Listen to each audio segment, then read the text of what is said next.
तो हेलो बच्चों, अब शुरू करते हैं अलैंगिक जनन और अलैंगिक जनन के प्रकार की। लैंगिक जनन क्या होता है, उसके प्रकार कितने होते हैं।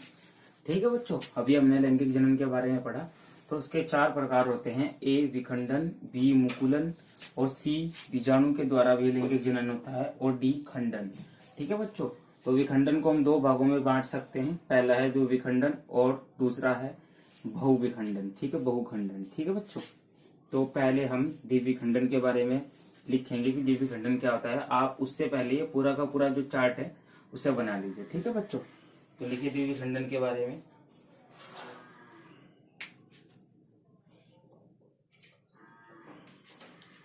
इस प्रकार के विखंडन में इस प्रकार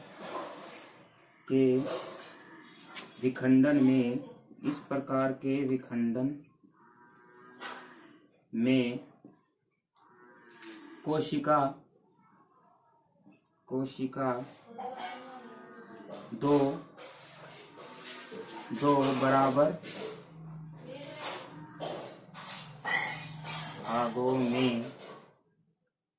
बराबर भागों में विभक्त हो जाती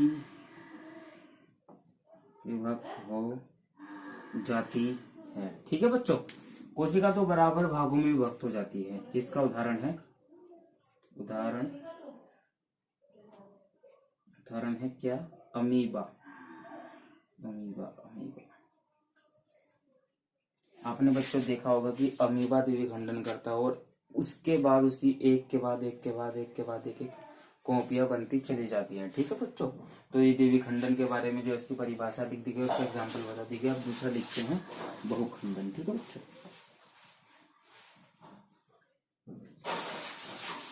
बहुखंडन क्या है, तो लिखिए बच्चों बहुखंडन के बारे में कि बहुखंडन क्या होता है।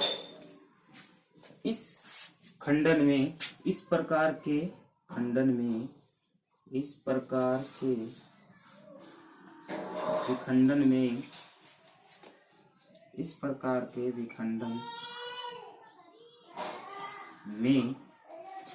कई संततियों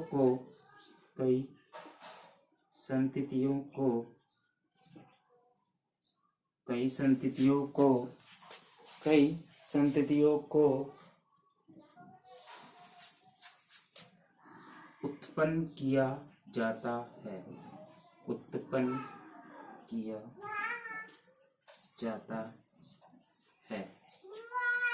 ठीक है बच्चों, जिसे बहुखंडन कहते हैं।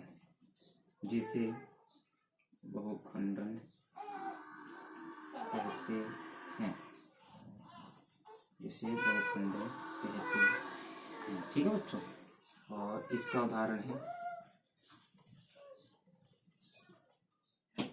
उदाहरण लिख लीजिए और फिर आगे चलिए।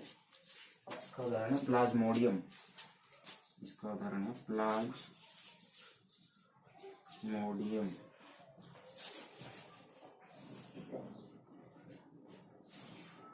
ठीक है बच्चों, इसे नोट डाउन कर लीजिए और आगे चलते हैं। फिर हम लिखते हैं सबसे बाद इसकी नोट डाउन कर लीजिए, पॉज करके नोट डाउन कर लिया करो बच्चों। ठीक है बच्चों, उसके बाद लिखते हैं हम क्या, इसके बाद चलते हैं हम मुकुलन के बारे में। विखंडन हो गया, इसके बाद चलते हैं मुकुलन के बारे में। मुकुलन क्या होता है।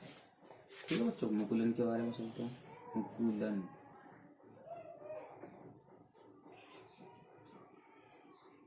मुकुलन के बारे में लिखिए।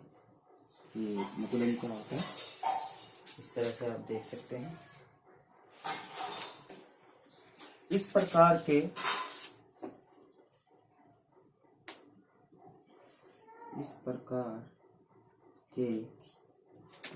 विखंडन में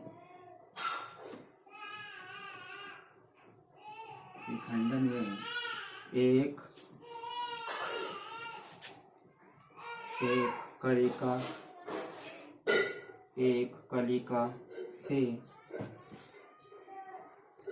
कलिका से नया पौधा उत्पन्न होता है। नया पौधा उत्पन्न होता है। नया पौधा उत्पन्न होता है जिसे मुकुरन कहा जाता है।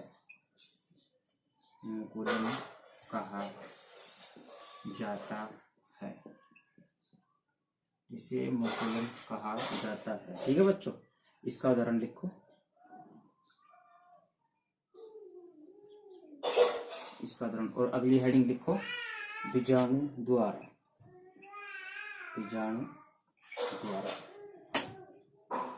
बीजाणु द्वारा। ठीक है बच्चों, लिखो इसके बारे में। इसका एग्जांपल है हाइड्रा। नोट डाउन कर लो बच्चों इसको। ठीक है, ये परिभाषा। उसके बाद चलते हैं अगले टॉपिक पे, बीजाणु के द्वारा। कि बीजाणु के द्वारा कैसे जो है हम देखते हैं।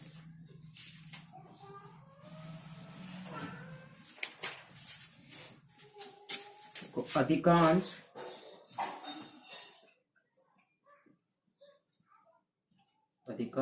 कवक व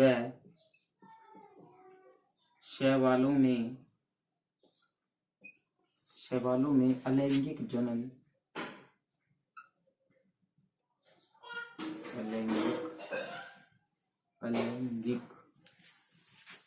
अलैंगिकी हो गया वो, अलैंगिक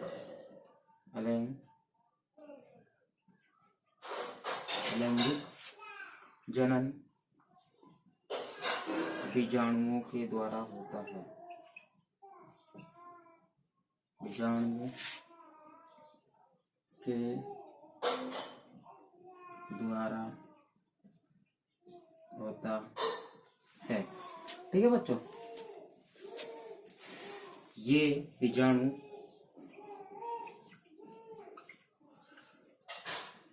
चलायमान होते हैं।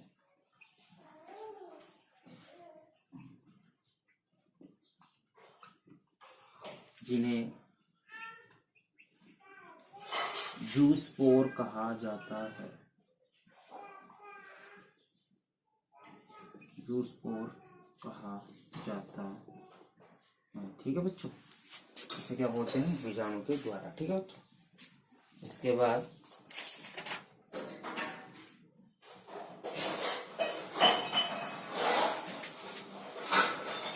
इसका उदाहरण लिख लीजिए।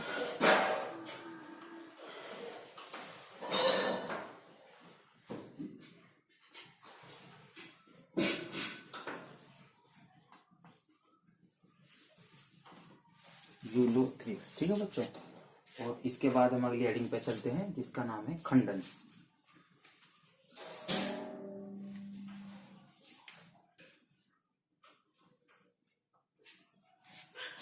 खंडन तो नोट कर लिया होगा।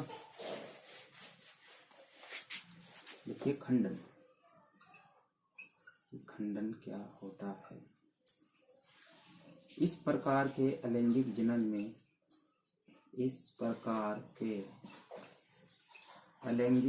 में अलैंगिक जनन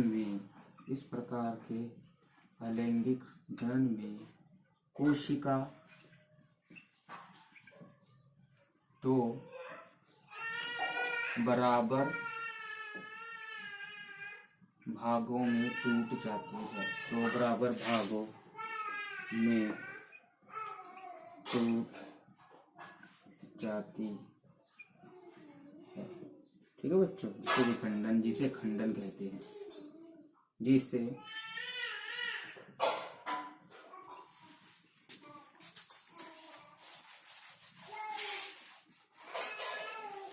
जिसे खंडन कहा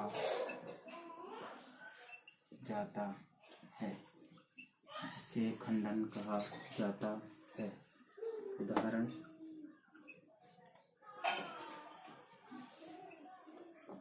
लिख लीजिए बच्चों इसका।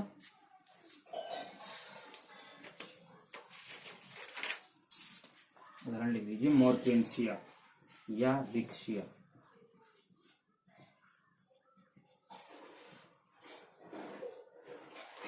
ठीक है बच्चों, तो जो है इस तरह से हमने आज लैंगिक जनन को भी कंप्लीट कर लिया। इस तरह से आप देख सकते हैं बच्चों, लैंगिक जनन को कंप्लीट कर लिया गया है। और इसके बाद हम लैंगिक जनन के बारे में पढ़ेंगे कि लैंगिक जनन क्या होता है, और उसकी प्रावस्थाएं कितनी प्रकार की प्रावस्थाएं, उसकी घटनाएं किस तरह से, क्योंकि लैंगिक जनन से पहले की घटनाएं और बाद की घटनाएं और लैंगिक जनन के साथ में क्या क्या होता है, और हम कल डिस्कस कर लेंगे पूरा इस बारे में। ठीक है बच्चों, आज हमने लैंगिक जनन को कंप्लीट कर लिया। इसके जो नोट्स हैं और जो आपको परिभाषा लिखवाई गई है वो सारी की सारी अच्छे से नोट डाउन कर लेना और रिवाइज कर लेना। ठीक है बच्चों, तो मिलते हैं नेक्स्ट लेक्चर में। Okay, bye bye.